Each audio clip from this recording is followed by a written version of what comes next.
Maar jij hebt een heel leuk interview gehad en ik ben er erg benieuwd naar. We gaan er nu naar kijken. Gasten, G-Time kijkers, ik zit hier met B.Reith. En ik heb een Skype interview met hem op het laatst kunnen regelen. En deze gast is onwijs tof. Hij heeft verschillende albums uitgebracht onder Gotti Records, het platenlabel van Toby Mac. En ik zit hier nu. Ik denk dat we maar gaan beginnen.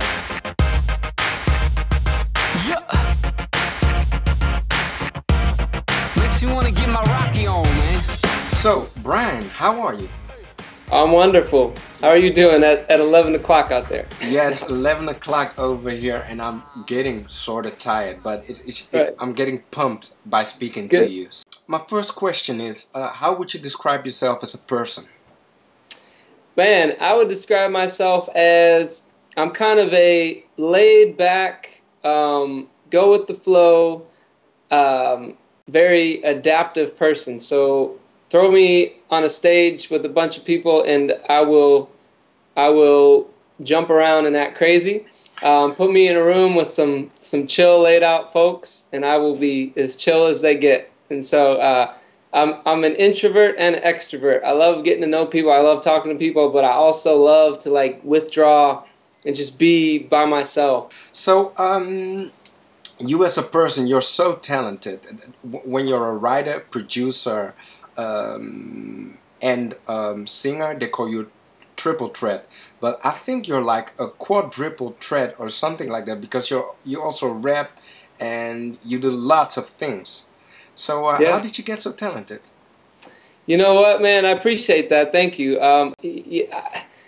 I kind of just was born into the world and I just grew up and I had these gifts. I think if anything, a lot of it I learned. Some of it's just natural. It's just I have an ear for music. When I was 5 years old, I just sang. You know, my dad does music, and I've grown up around music. Yeah, and you did a commercial when you were 5, or not? I did, yeah. My dad, he produced the music for, it's called Oshkosh B'gosh, and it was like, it's a clothing company out here up in northern Wisconsin. And so they make like overalls and suspenders. Can you sing a short piece of that commercial? Oh gosh, yeah, only for you. It was really high because I was a little kid, but it was like, grown-ups like gosh, gosh, for gosh, 'cause kids look good in them. That still sounds good. Hey man, you know, that was my claim to fame, you know, as a 5-year-old kid, right? So I'm back, I got a manager now. He's 6'4" black and his name is Cal. If you got a problem, yo, he'll solve it. I got a style, they still don't know what to call it. I've been on the grind since LJ was a hornet. Way before the days. I got another question, and I doubted if I would ask this question, but the girls over here want to know, are you married or not? I am not married. I am single. Yes, sir. You're not seeing someone, or? I'm not. I'm looking. I got my eyes open, but I haven't met that special somebody yet. So I'm definitely single, and there's nobody in the picture right now. I write songs about being single. Got my heart broke before. I write songs about getting my heart broke, and it's part of life, you know. Yeah. You've shot a few videos. When you look at the video Comeback Kid, what's the concept of the song and the video?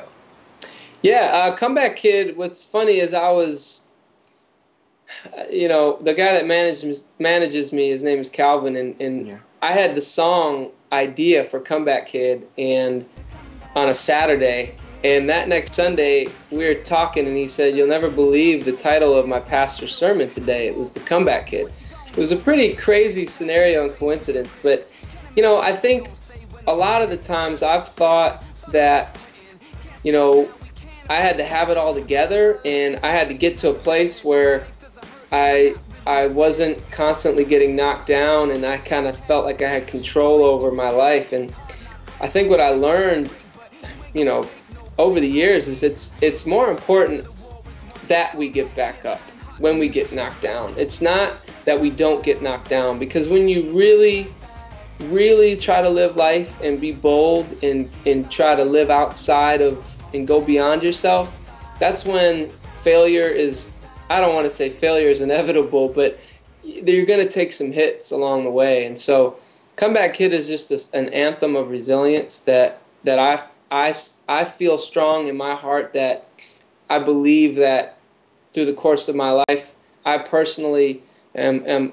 a kid at heart that is going to keep getting back up. And for real, you know, for kids out there and grown-ups that are just facing situations that they just feel like keep knocking them down, in getting up, that is the process that makes us stronger. Having to get up and having to deal with it over and over again, that's a building of perseverance. Last question. What's your favorite Bible verse? Favorite Bible verse? Well, I will say I don't have a favorite, but I always answer, one of the ones that has stuck out to me the most is 2 Corinthians chapter 4, verse 16 through 18. It basically talks about, you know, our outer man is wasting away, but our inner man is being renewed day by day. So let us fix our eyes on what is unseen and not on what is seen. What's seen is temporary, but what's unseen is eternal. And it's kind of an encouragement in there. And I always forget 16, but that speaks volumes to me, because wrestling every day in a visual world and all the things that are constantly fighting for my attention, what it does is it robs me of being able to see the unseen, the most important thing.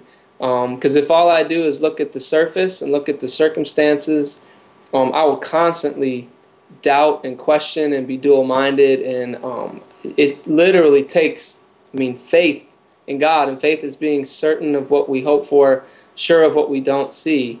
And if I don't have that faith, then I can't operate in that way, and I'll have a breakdown. It's just inevitable. I won't be able to walk that out. And so 2 Corinthians 4, 16 through 18.